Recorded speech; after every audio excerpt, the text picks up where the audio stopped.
Okay, today we are on the last section of chapter 9, section 9.3.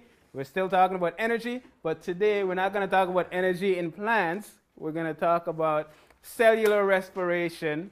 We're going to talk about how that process works. We're not talking about photosynthesis, we're talking about cellular respiration. So let's get into this section. First thing we're going to ask ourselves is, what is cellular respiration? You do not have this slide on your handout, but that's fine. You could still follow along. Second point we're going to look at is the 3 stages of cellular respiration. Then we are going to look at fermentation. You guys ready? Yes. Let's move into it then. All right, cellular respiration. What is it? It's a process of taking oxygen. We're taking glucose, and we're turning it into ATP, energy. Do we need energy? Yes.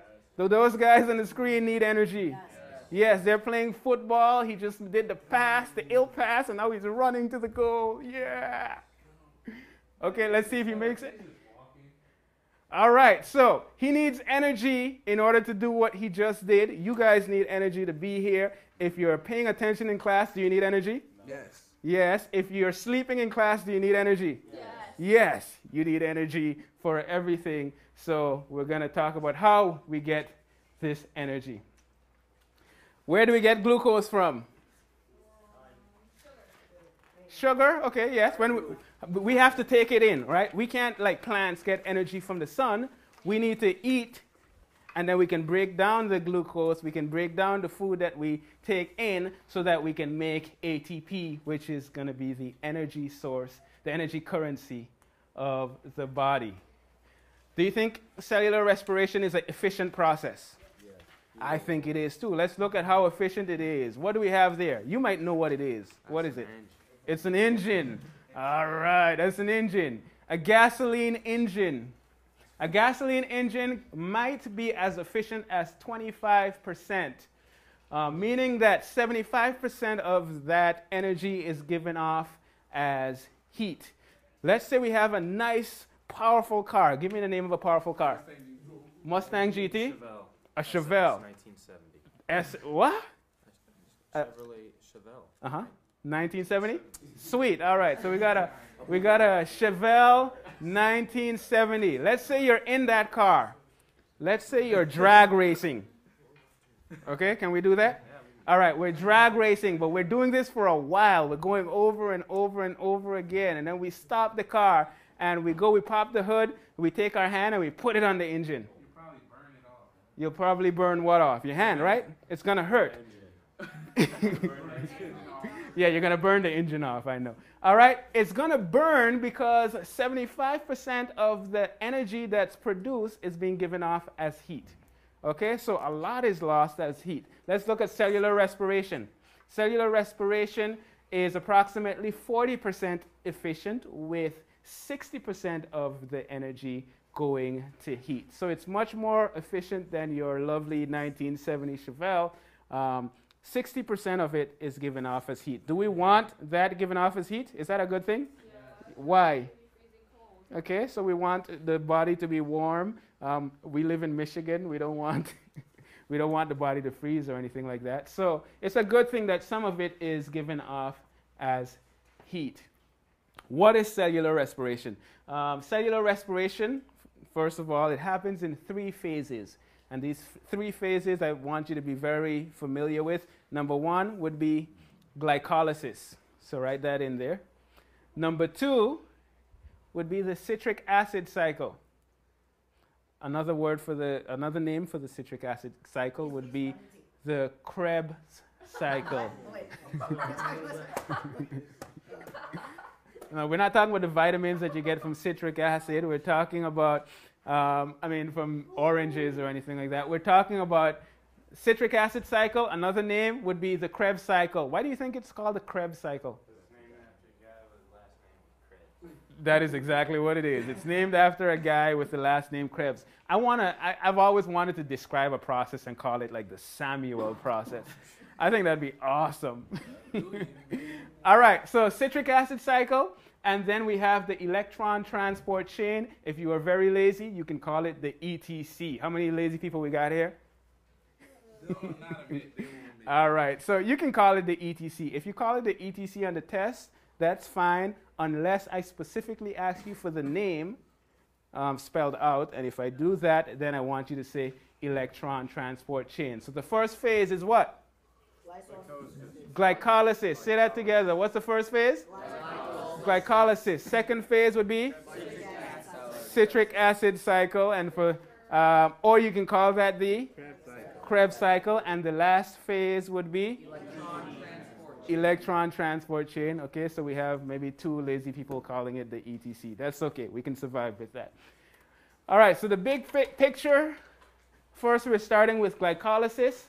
The products from glycolysis then go to the citric acid cycle, or the Krebs cycle. And the products from those, some of the products from those go to the electron transport chain, or the ETC. All right? Let's break it down one step at a time. Glycolysis. We're going to talk about some details. I'm going to tell you what the important details are for you to learn at this point. First thing you want to know is that it's a series of chemical reactions in the cytoplasm. What is the cytoplasm? It's in the cell, yes, okay. It's the fluid inside the cell. All right, good. So we're in the cytoplasm of the cell, and we're breaking down glucose and ending up with 2 molecules of pyruvic acid. So we're starting with glucose, and we're ending with pyruvic acid. What are we ending with? Pyruvic acid. You guys are on point. 4 ATP molecules are produced in this process. Okay, so 4 molecules of adenosine triphosphate produced in this process. However, the process uses 2 molecules of ATP to get started. So if we're making 4, but we're using 2, what's the net gain? 2. So we have a net gain of 2 ATP molecules, and we're also producing 2 molecules of NADH. Now, here's something I don't want you to get confused with. When we were talking with plants, it wasn't NADH, it was what? pH. NADPH, correct. It was NADPH. So when we're dealing with plants and photosynthesis, it's NADPH. When we're talking about cellular respiration, we are talking about NADH. Okay? So how many molecules of ATP are we producing? 4. Overall? 2. No, in total? 4. How many are we using? 2. So the net gain would be 2 ATP. Makes sense. All right, sweet. Let's go with looking at the process. Here we have glucose. And you can see it's showing that we have 6. What? Anybody know what those little circles are? Okay, we're basic. I heard it. Carbon. Okay, it's showing that we have 6 carbons. 6. It's C6H12O6. So those represent the 6 carbons. You don't have to know all those details right now. But we're starting with glucose, and here we're using 2 ATPs. 2 molecules of ATPs, and we're making 2 PGAL. You don't have to know what that is, but it's 2 phosphoglyceraldehydes. And from there, we take that and we produce 4 molecules of ATP. We also produce 2 molecules of NADH, and the end product would be 2 molecules of pyruvic acid. We're starting with glucose. We're ending with 2 molecules of pyruvic acid. Those are important details that I want you to remember. Are we good so far? Yes. Are we good so far? Yeah. All right, good. Starting with glucose, ending with 2 molecules of pyruvic acid. We're using how many molecules of ATP? 2. We're making how many molecules of ATP? 4. So the net gain would be 2. Sweet. And we're also making some NADH. So notice here, NADH, when it goes from NAD plus to NADH, it's picking up an electron. That's an important thing to remember, and we're going to see why in a little while. Okay, so from glycolysis, what do we go to next? citric acid cycle. But before we get there, we got to do something else. There's an intermediate stage. And in this intermediate stage, following glycolysis, pyruvic acid moves into the mitochondria. And in the mitochondria, it undergoes a series of chemical reactions that causes it to lose one CO2 molecule. So it's losing carbon dioxide. Where does that carbon dioxide go? When we make carbon dioxide, where does it go? Into the plants. Okay, so it goes to plants, and it's used in the light-independent reaction. That is correct. It's going to plants. Okay, but here's the important part.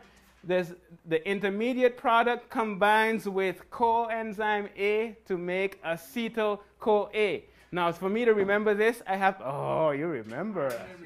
You remember. All right, sweet. So this is how I remember it. I like to put rhythm to some of the things that I do. Is that okay? Ready for this? No. Sir, you're being recorded saying that it's so dumb. No, it's not. It's amazing. Say that again. It's okay. Incredible. Sweet. All right. This is how we're going to remember it. Pyruvic acid combines with, you guys ready? You know it. Let's go. Coenzyme A to make acetyl-CoA. And it has to have the foot stamp at the end. All right? So it's coenzyme A to make acetyl-CoA. Ooh. Sorry. Let's see if we can do that together. Pyruvic acid combines with what? Coenzyme to make. Ooh, that's pretty bad. We're going to do that again. I'm going to do it first, and then you guys are going to do it with me. We're going to do it. Form on the screen and you're telling us. Okay, you want me to sit to form. All right, we'll sit to form. All right, so it's combining with coenzyme A to form acetyl-CoA. All right. I could picture it on the test. You guys are going to be taking the test and doing this. I can feel it coming already. All right, so let's do it all together. Pyruvic acid combines with what? Coenzyme to form acetyl-CoA. Oh, we got to get the foot stomp together. All right, let's do it one more time. Pyruvic acid combines with? Coenzyme to form acetyl-CoA. Woo, that was awesome. We should form like this biology stomping choir or something. Okay. Maybe not? Okay, we won't. That's a little, okay, I'm going a little far. Let's continue.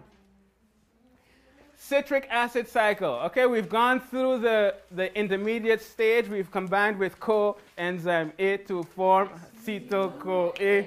And now we're going to the citric acid cycle.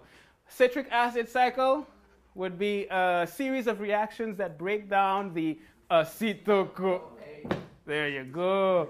It's breaking down acetyl-CoA to form, these are the things that we're forming now. ATP, we're forming NADH, and we're forming FADH2. Okay, so we're forming ATP. Do we want that? Yeah. Yes. We're forming NADH, and we do want that too, and we're going to see why in a little while. And we're forming FADH2. We're making, here are the specific details, 1 molecule of ATP. We are also making 3 molecules of NADH. And lastly, well, not lastly, but we're making also 1 molecule of FADH2. Carbon dioxide is a byproduct of the Krebs cycle.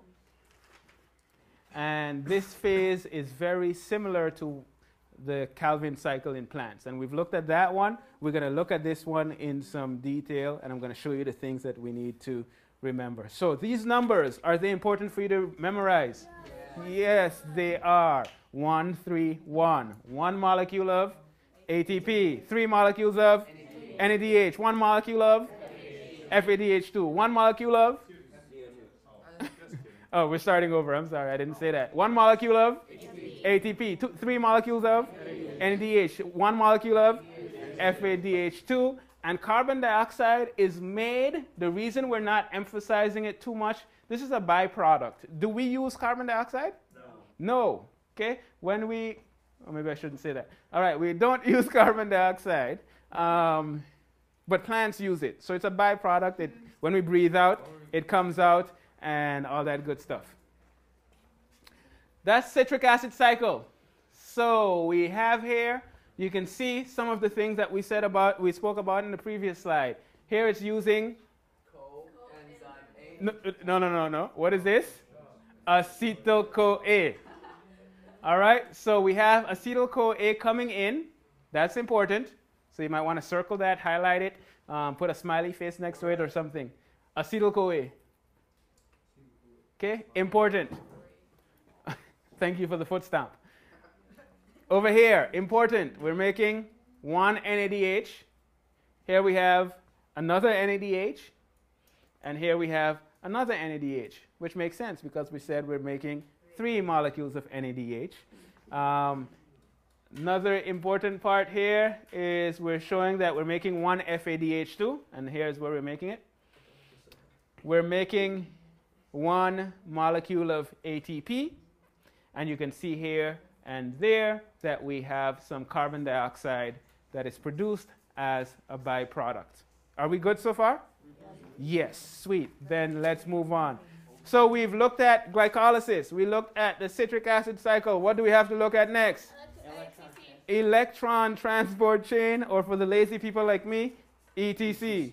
Oh wait, no, not like me. I'm sorry. I didn't mean to say that out loud. Okay, electron transport chain. This is similar to what we've looked at before. In plants, it's a series of proteins. However, it's embedded in the mitochondrial membrane, and it's similar in idea to plant cells. But basically what we said, remember we said that the NADH, when it's making NADH, it's taking up an electron. FADH2 also takes an electron, and those carry the electrons to the electron transport chain. So we make the FADH2, we make the NADH, they take the electrons that they got, and they move it along to the electron transport chain. Are we good so far? Okay, sweet. They carry the electrons to the electron transport chain. Those electrons go down the chain, and it goes to the final electron acceptor, and that is oxygen. So I can almost guarantee you there's going to be a question on the test asking what is the final electron acceptor in the electron transport chain in cellular respiration, and you're going to tell me the final electron acceptor is oxygen. This is on the slide that deals with electron transport chain. I think actually in your handout it says something a little different. I think it says it's the final receptor of oxygen electrons. I like this better. It's the final electron acceptor because for whatever reason. Okay, so oxygen is the final electron acceptor. Oxygen then binds with H. What is H? Hydrogen to make H2O, and H2O is water, agua. Sweet. The electron transport chain, and this is very important. Electron transport chain. You remember before we were looking at how many ATP produced in glycolysis? 4 overall, and then 2 net. How many were produced in the Calvin cycle? 6. Whoa. Where did we get that? Not 6, but 1. But in the electron transport chain, we're getting 36 molecules of ATP. Is that a lot? Yeah. Relatively speaking, that's a whole lot. So this is where we get most of the ATP for our body. Okay?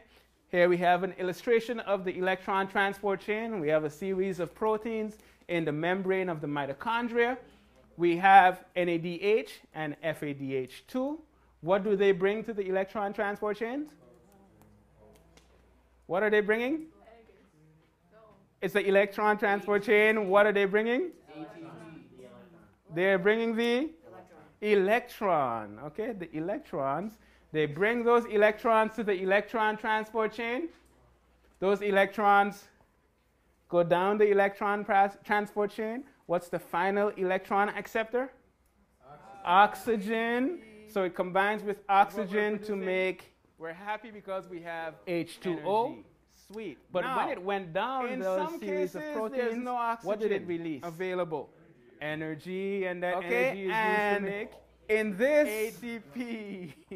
in these ATP, cases, we how go many through a process molecules of ATP fermentation. We have a process of fermentation. Fermentation is a process that follows glycolysis when oxygen is not present. Okay, so if there's no oxygen present, we can go through the electron transport chain because remember the oxygen was the final electron acceptor. We can't go through that process, so we need an alternative process or an alternate process, and fermentation is a good one. Question? Is this part of our lab next time? Excuse me? Is this going to be part of our lab? This is going to be part of our lab next time. No, we're not going to be drinking any alcohol or anything. We're making it though.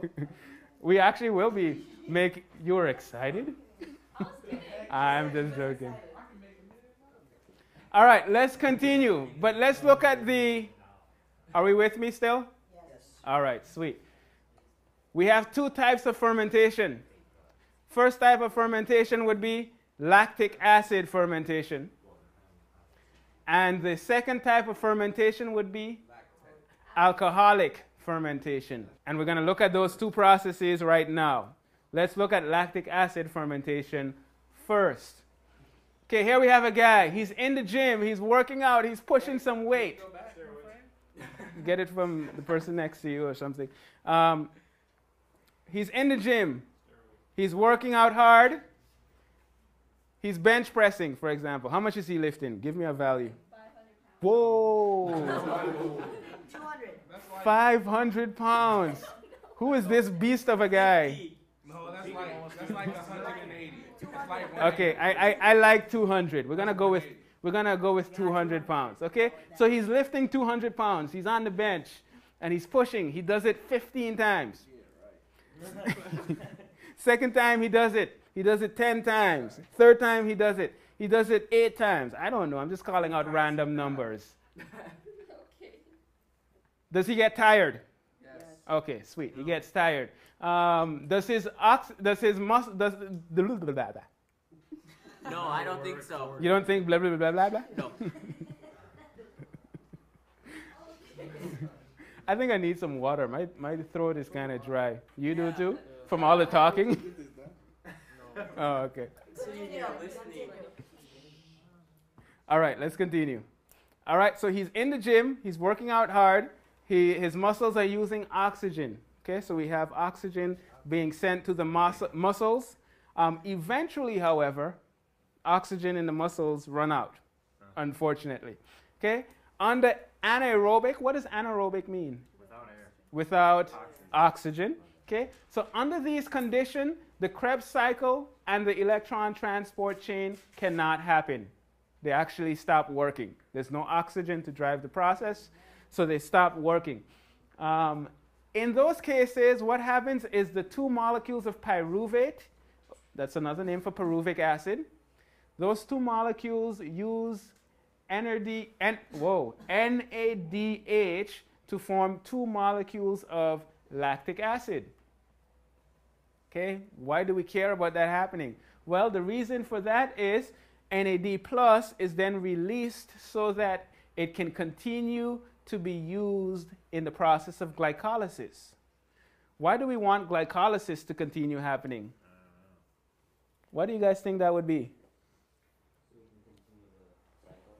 Okay, you can continue the glycolysis, but what do you get from glycolysis that's so important? Oxygen. No, you don't get oxygen. ATP. How many ATP do you make in glycolysis? No, one. 36. In glycolysis? Two is the net gain. Overall, you're making 4, and you're getting a net gain of 2. Is 2 better than none? Yeah. 2 is better than none, so it does give you some energy so that you can continue using your muscles and continue lifting weights. Now, let me ask you this question. Let's say this is his first day in the gym. And why are you laughing at the guy? He went to Florida for Christmas break, and he's eating and... Yeah. All right, so let's say this is his first day back in the gym. What will happen tomorrow morning? He would wake up. He'll be like, When he wakes up, he's going to be very Stiff. sore and stiff. His muscles might be burning and all that good stuff. Get Why? out of bed and go to chapel. Why would his muscles burn? Because he ripped them. Okay, that's part of it. Part of it has to do with the muscles actually tearing. But what do you think another part of it has to do with? This lactic acid build up in your muscles. Does lactic acid build up in your muscles, and do you think that's going to burn? Yeah. Yes, that's also going to contribute to the burning effect. It is an acid, and that does affect it. All right, so this does yield ATP, which is a good thing, not as much as if everything were to happen with oxygen, but it yields ATP that can be used for energy. All right, let's go on to the next type of fermentation, which would be alcoholic fermentation. And that's exactly what we're going to look at now. Why are we looking at bread? Well, alcoholic fermentation is used by yeast cells, and we're going to look at this in the lab that we're doing on Friday. This is also when there's no oxygen available, and this produces carbon dioxide and ethyl alcohol. It yields 2 ATP. Is that a good thing? Yes. Yes. 2 is not as good as 36, but it's still ATP. It's still energy that we can use when there's no oxygen present or under anaerobic conditions. Now, how does that relate to bread? Do you use yeast in bread? No. Why? You cause the bread to rise. How does it cause the bread to rise? Using the ATP to puff it up. Using the CO2. What is CO2? Is that a liquid or a gas? Yes. Okay, so the gas would cause little air bubbles and so on, and that basically causes the bread to spread apart and basically rise. All right, so that's how the process of alcoholic fermentation works, and that is why we add yeast to bread so that the carbon dioxide can cause those bubbles, causing everything to expand. The bread is less dense, it's more fluffy, and we like that. Question? Would the ethyl alcohol also be in the bread then? It would, except usually when you're baking, is it warm or is it hot or cold? Okay, and alcohol evaporates very quick under higher temperatures. Okay, so when you're eating the bread, you don't have to worry about getting drunk or anything of that sort.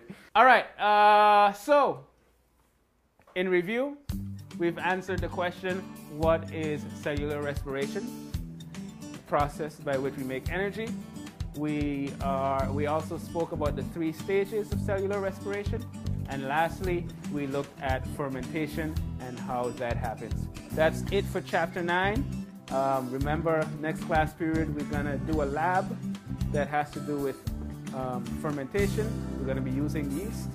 And class on Tuesday, we're going to have a review session. On Thursday, we're going to have a test. You guys look like you're excited to leave. Unfortunately, you're not leaving as yet. I'm giving you your homework assignment, and you can start working on that right now. So you might want to take your books back out and get excited.